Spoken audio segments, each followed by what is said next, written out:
یہ سلسلہ اللہ نے بیان کیا اور دنیا کو بتا دیا کہ مجھ تک پہنچنے کے لیے کچھ ذرائع ہیں۔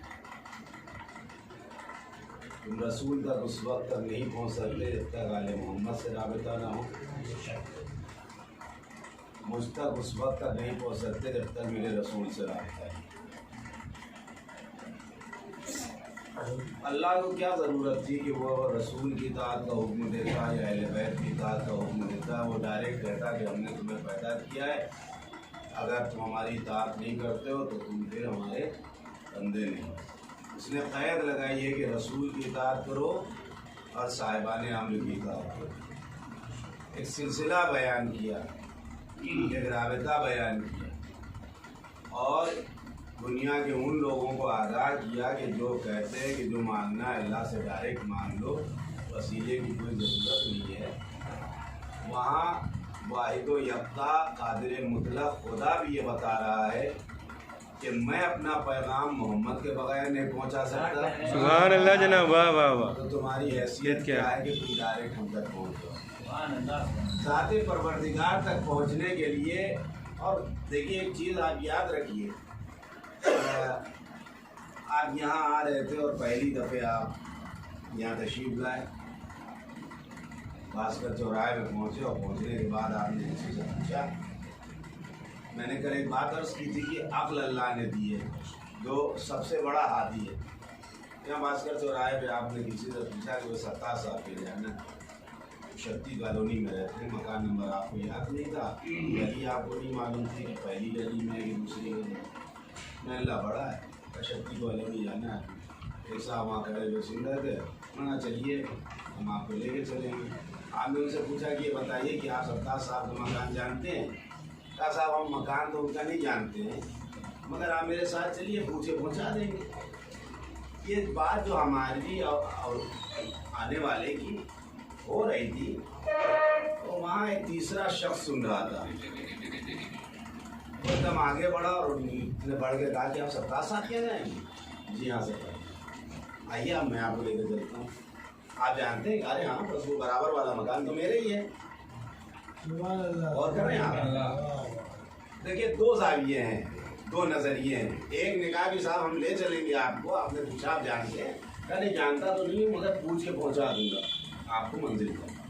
اور ایک شخص ایسا ہے جو یہ ڈائریکٹ وعدہ کر رہا ہے کہ ہاں ہم پڑوس میں رہتے ہیں، اچھی طریقے سے جانتے ہیں، ساتھ اٹھنا بیٹھنا ہے، میرا یارانہ میری دوستی ہے، ہم کلوز ہیں، تو آپ کس کے ساتھ آنا پسند کریں گے؟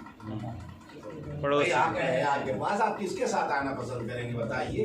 آپ اس کے ساتھ آئیں گے جو پوچھ کے پہنچا رہا ہے؟ سبحان اللہ جناب، واہ واہ، پسند کریں گے جو ڈائریکٹ پہنچا رہا ہے؟ سبحان اللہ۔ میں یہی کہتا ہوں کہ مسلمانوں کی عقل کو کیا ہو گیا تھا، ایک یہ کہہ رہا تھا کہ تمہارا ہادی تو بن گیا ہوں، راستہ بھول جاؤں تو راہ مستقیم پر لگا دینا، سبحان اللہ، واہ واہ۔ شیطان غالب آ سکتا ہے۔ ایک وہ تھا جو کہہ رہا تھا کہ پوچھو میں زمین سے بہتر آسمان ہے۔ سبحان اللہ جناب، واہ واہ واہ۔ اللہم صلی علی محمد، واہ واہ، سبحان یا علی، اللہم صلی علی محمد و آل محمد، سبحان اللہ جناب، واہ واہ۔ یہ دنیا میں جو لوگ وسیلے تلاش کرتے ہیں ادھر ادھر سے، انہیں یہ سوچنا چاہیے کہ ہمیں وسیلہ وہ تلاش کرنا ہے کہ جو جس کا رابطہ اللہ سے ہو۔ اور کر رہے ہیں آپ؟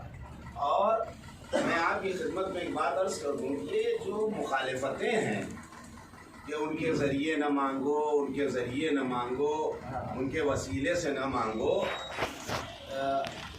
یہ آپ یہ نہ سمجھیے کہ یہ اس کی مخالفت کریں، یہ اپنی پریشانی بیان کریں۔ دراصل جس کے پاس کوئی ذریعہ ہی نہ ہو، سبحان اللہ جناب، وہ یہی چاہتا ہے کہ آپ سب کو اپنے جیسا بنا دیں۔ ایک بڑھیا تھی بڑی کمبا، اس کی کمر جھکی ہوئی تھی، کچھ لوگ اس کے پاس گئے اور جانے کے بعد کہا بڑی بھی آپ کیا چاہتی ہو، آپ کی کمر سیدھی ہو جائے یا پوری دنیا کی کمر آپ کی طرح جھک جائے؟ تو اس نے کہا یہ چاہتا ہے کہ پوری دنیا کی کمر ہماری طرح۔ صلوات پڑھیں مل کے، اللہم صلی علی محمد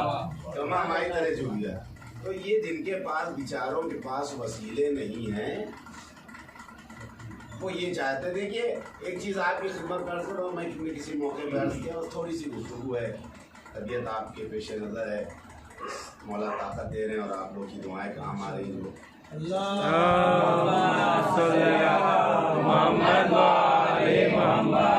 ایک چیز آپ یاد رکھیے گا, وسیلہ اللہ نے بنایا, وابتغوا الیہ الوسیلہ, اللہ نے وسیلہ بنایا, مقرر کیا. یہ دنیا میں جو ایک سلسلہ ہے, پورا پلیٹ فارم ہے. خدا کی قسم میرا چیلنج ہے, کسی بھی صاحب قبر کی اگر آپ تاریخ پڑھ کے دیکھیں گے تو وہ علی والا ہی ہوگا, اہل بیت والا ہی ہوگا. کیونکہ نہ جانے کتنی قبریں بنی اور بن کے ویران ہوئی. آباد یا حسین کا مزار ہے یا صلوات پڑھیں مل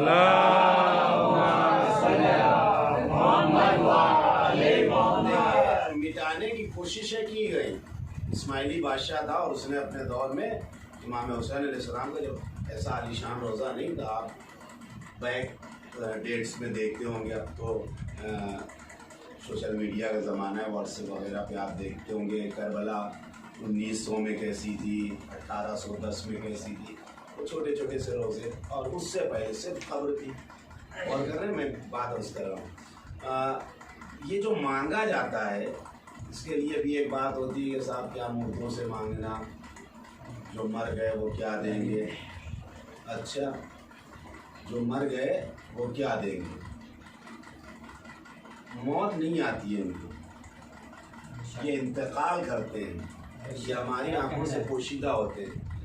جو صاحب قبر ہیں یہ ہجوم کرتے. دیکھیے اماموں کی بات جانے دیجیے, آپ راجستھان میں بیٹھے ہوئے ہیں, یہ شرف ہے آپ کا کہ خواجہ معین الدین سبحان اللہ جناب, آپ کے راجستھان میں پوری دنیا سمٹ کے آ رہی ہے.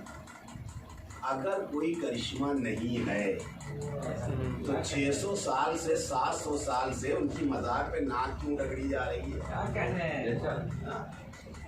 750 سال ہو گئے, 788 89 سال ہو گئے, 800 سال. دن پر دن اتنی پابندیوں اور اتنے خلفشار کے باوجود بھی ہجوم بڑھ رہا ہے.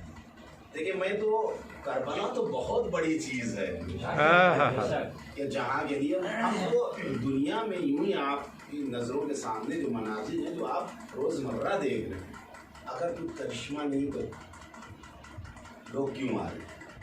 تو میں عرض یہ کر رہا تھا, بات دوسری طرف نکل گئی کہ اسماعیلی بادشاہ تھا, اس نے اپنے عہد میں جو سخت مزاج تھا تھوڑا اور اہل بیت کا دشمن تھا. انہوں نے کہا کہ روضہ حسین بنا رہے گا تو لوگ آتے رہیں گے, اسے مٹا دیں. دیکھیے خدا جسے باقی رکھنا چاہتا ہے دنیا میں کوئی طاقت. تو اس نے یہ کیا کہ کہا کہ قبر کو کھود دو, قبر کو کھودو اور دیکھو کہ حسین زندہ ہے کہ نہیں, کیونکہ قرآن میں اعلان ہو رہا ہے لا تحسبن الذین قتلوا فی سبیل اللہ اموات بل احیاء عند ربہم یرزقون.